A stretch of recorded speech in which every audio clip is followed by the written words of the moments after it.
땅이 맞닿는 그곳에 가면 귀엽게 웃는 코스모스 꽃밭이 있어. 우리나라에서 유일하게 지평선을 볼 수 있는 곳 호남평야. 그 중심에 김제가 있다. 김제는 벼의 고을이다. 벼의 고을을 한자로 음역하면 벽골로. 벽골은 김제의 옛 이름이다. 벼농사를 짓는데 없어서 안 되는 것이 바로 물이다.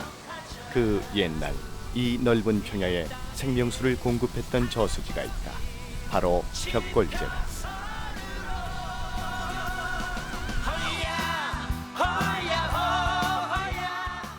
제가 서 있는 이 벽골제 제방 오른편에 이렇게 물이 흐르고 있죠. 이 물이 흐르고 있는 수로 저 너머의 넓은 평야가 아마 벽골제 저수지였을 거라고 생각을 합니다. 그러면 그때 당시 규모가 얼마나 컸는지 짐작이 되죠. 요즘에 비유하자면 아마 댐의 규모에 해당이 되지 않을까 이렇게 생각도 해봅니다. 벽골제가 우리나라에서 가장 오래된 저수지라고 하죠. 삼국사기 기록에 의하면 서기 330년에 축조가 되었으니까 지금부터 따지면 거의 1700여 년 전에 만들어진 저수지라고 할 수가 있죠. 지금 원래의 그 원형의 모습이 그대로 남아있지는 않지만 조선 태종 때 대대적인 보수 공사를 했는데 지금 제가 서 있는 이 제방은 거의 그때 당시의 원형의 모습이 그대로 보존이 되어 있다고 합니다. 이 벽골제가 최근에 유네스코 세계문화유산 잠정 목록으로 신청을 했다고 합니다. 세계문화유산 잠정 목록은 본 신청을 위한 사전 예비 단계인데요. 곧 심의를 거쳐서 결정을 하게 된다고 합니다.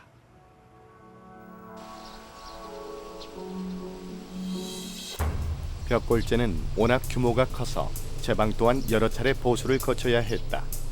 현재 제방과 그 옆의 중수비는 사적 111호로 지정돼 있다.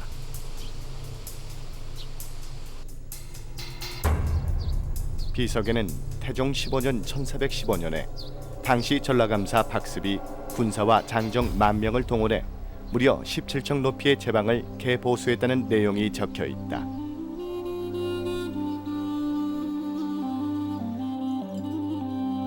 이 공사는 2개월간 계속됐는데 공사가 마무리되자 벽골제에 물을 쓰는 논밭이 9,800결, 즉 3천만 평에 이르렀다고 한다. 하지만 벽골제 공사에는 치명적인 결함이 있었다. 이 벽골제를 보면 예. 이렇게 넓은 그 평야에다가 이게 제방을 쌓은 거죠. 예. 그래서 이게 지금 전부 그냥 일반 그 진흙으로 이렇게 되어 있을 텐데 예. 이렇게 넓은 그 저수지에 쌓았다는 것이 굉장히 어떻게 가능했을까 싶거든요. 예, 그렇습니다. 일반적으로 저희가 제방을 쌓는다고 한다면 협곡 사이를 막아서 쌓는 것이 일반적인 경우입니다. 그런데 이제 벽골제는 평지를 막아서 쌓았다는 것이 아주 큰 획기적인 일인데 그 평지에 제방을 쌓는 것은 굉장히 어려운 일입니다. 그 원인 중에 하나가 지금 주변에 보시면은 전부 진흙으로 되어 있습니다. 이 진흙을 가지고 제방을 쌓으면은 물을 많이 포함하고 있기 때문에 흘러내리는 그런 단점이 있습니다. 그 다음에 저수지 내에 물이 투스되는 그런 또 단점이 있습니다. 이것을 보완하기 위해서 판축기법을 쓰게 됩니다. 판축기법이라는 것은 진흙을 층층이 다져가면서 쌓는 그런 기법을 가지고 말하는데 백제시대 때 일반적으로 많이 썼다고 얘기를 합니다. 그래서 이제 그 몽촌 토성이나 아니면 풍납 토성이나 가까이에 있는 미륵사지 석탑 기단부에 사용했던 그런 기법들입니다. 여기와 관련해서 이제 이 제방에서는 부엽토공법을 또 썼을 것으로 추정을 하고 있는데요. 부엽토공법이라는 것은 우리가 어렸을 때 집을 짓는 데 보면 흙에다가 이렇게 집을 썰어서 여물처럼 넣지 않습니까? 근데 그런데 그 여물처럼 썰는 집과 나뭇잎을 집어넣어 가지고 같이 쌓게 됩니다. 그러면 집이나 나뭇잎이 썩어서 탄화층을 형성하게 됩니다. 그러면 그 탄화층이 저수지 내부의 물이 이렇게 투수되는 것을 방지해주고 그다음에 집안을 견고해주는 그런 역할까지 같이 겸하게 됩니다. 그래서 벽골재의 과학적인 가치가 그러한 면에 있는 것입니다. 그렇다면 벽골재는 과연 어느 정도의 규모일까? 여러 주장이 있지만 대략 총 제방의 길이가 3.2km, 저수지 면적이 47제곱킬로미터, 약 1120만 평으로 추정된다.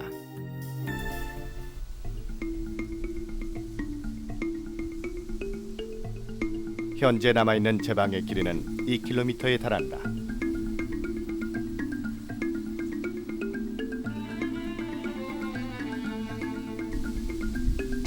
그리고 벽골재에는 수량을 조절하고 논밭에 물을 대는 수문이 5개 있었다고 한다. 지금은 5개의 수문 중에 2개만이 남아있다.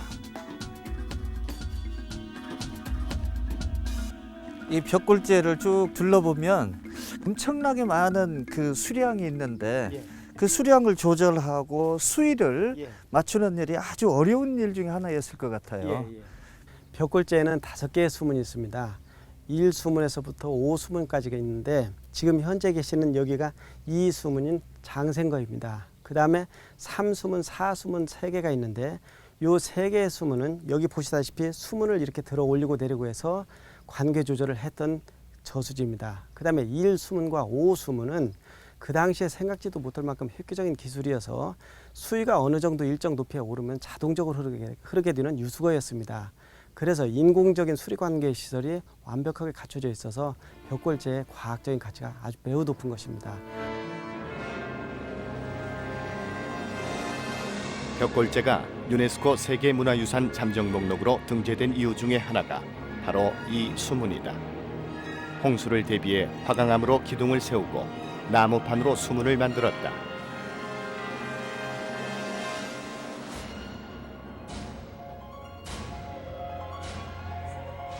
당시 이 벽골재를 통해 저수지 면적의 3배에 달하는 논에 물을 댔다고 한다. 벽골재가 없었다면 호남평야의 황금 들판도 볼 수 없었을 것이다.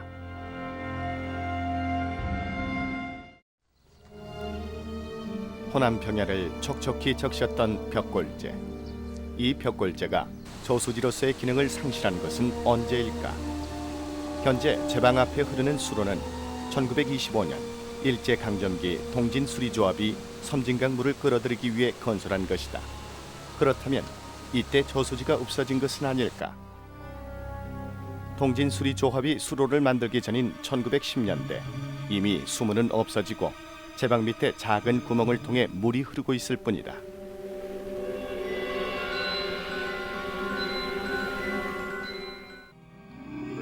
(1730년대) 전후에 제작된 해동지도. 백골재원이란 글씨와 제방만을 확인할 수 있다. 저수지는 없다. 용추와 용연 두 웅덩이와 장생거와 경장거가 표시돼 있을 뿐이다. 1872년 김제 군현지도에서는 벽골재는 성을 나타내는 여장으로 표시돼 있다. 당시 저수지의 기능은 상실되고 토성으로 인식됐음을 알 수 있다. 세종실록에는 벽골재가 큰 비로 툭이 터져 피해가 크자 존폐 논란에 휩싸였다고 기록돼 있다. 이후 보수공사에 대한 기록이 없는 것으로 봐서 세종 때 저수지의 기능이 사라진 것으로 보인다.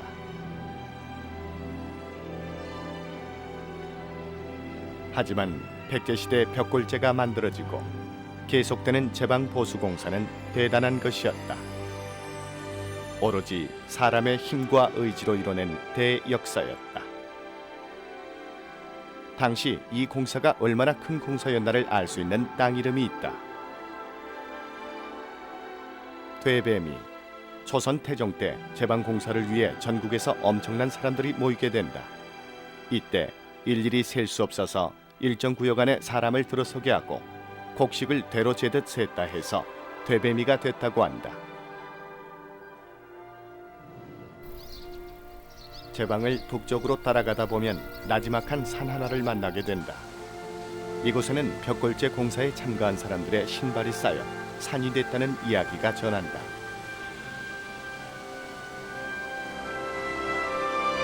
태종 15년에 공사를 하면서 인부들이 쉬면서 시내부들 흙을 떨고 또 말하자면 그 망가진 놈을 버리고 있어 산이 되었다고 신털미 산입니다. 이게.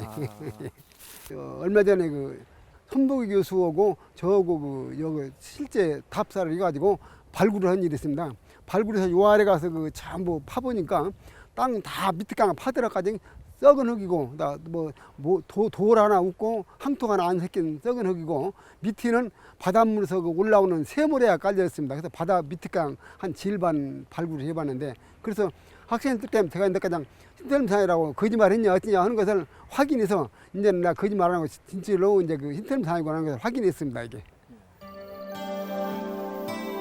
제주 방죽은 공사를 돕기 위해 제주도에서 사람들이 올라오는데 풍랑을 만나 공사가 끝난 후에야 도착했다. 미안한 제주 사람들은 벽골제 옆에 이렇게 방죽을 파줬다고 한다. 이 제주 방죽 위로 명금산이 있다. 서기 790년 신라 원성왕 때 벽골제 보수공사를 하게 되는데 김제 태수의 딸 다냐 아가씨가 일에 지친 사람들을 위해 검은고를 타줬다 해서 붙여진 이름이다. 벽골제에는 다냐 아가씨가 있다.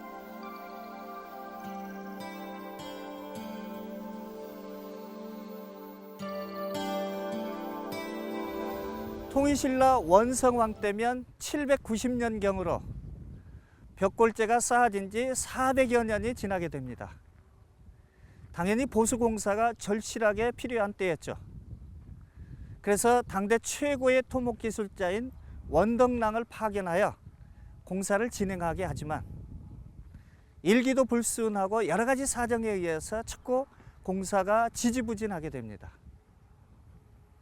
이러자 주민들은 이 벽골제에는 2마리의 용이 살고 있는데 백룡은 성격이 온순하지만 청룡은 포악하고 사나워서 이 청룡에게 처녀를 바치지 않으면 공사가 순조롭게 완성이 되지 않으리라고 이렇게 얘기를 했죠. 김제 태수의 딸인 다냐 아가씨가 이렇게 공사에 열중하는 원덕랑을 사랑하게 되고 그리고 항상 드라마에 그렇듯이 이 원덕랑의 약혼녀가 멀리 서랍을 해서 김제까지 불원천리하고 찾아오게 됩니다. 자기 딸이 원덕랑을 사랑하는 줄 아는 김제태수는 이 원덕랑의 약혼녀인 원래 아가씨를 희생의 제물로 바치게 되면 공사도 순조롭게 마무리가 되고 자기 딸과 원덕랑과 성혼도 이루어지리라고 이렇게 계략을 세우게 되죠. 이걸 알게 된 다냐 아가씨는 스스로 원래 아가씨처럼 분장을 하고 용추에 뛰어들게 됩니다. 당연히 공사가 마무리가 되고 벽골제가 완성이 된다는 이야기겠죠. 그런데 우리나라 여러 설화에서 보듯이 이렇게 큰 공사에는 항상 용이 등장하게 되고 이렇게 처녀가 희생이 된다는 이야기가 나오죠. 바로 그것은 우리나라 사람들의 생활이 농경 문화였었고 농사를 짓는데 필수적인 물을 관장하는 게 용이었다라는 이런 용의 사상에서 나온 이야기라고 할 수가 있겠습니다. 다냐 아가씨와 용에 얽힌 이야기는 당시 벽골제가 얼마나 큰 저수지였나를 짐작케 한다. 그리고 당시 사람들이 벽골제를 얼마나 신성시했나를 알 수 있는 것이 지금까지 전승되어 오는 김제 쌍용놀이다.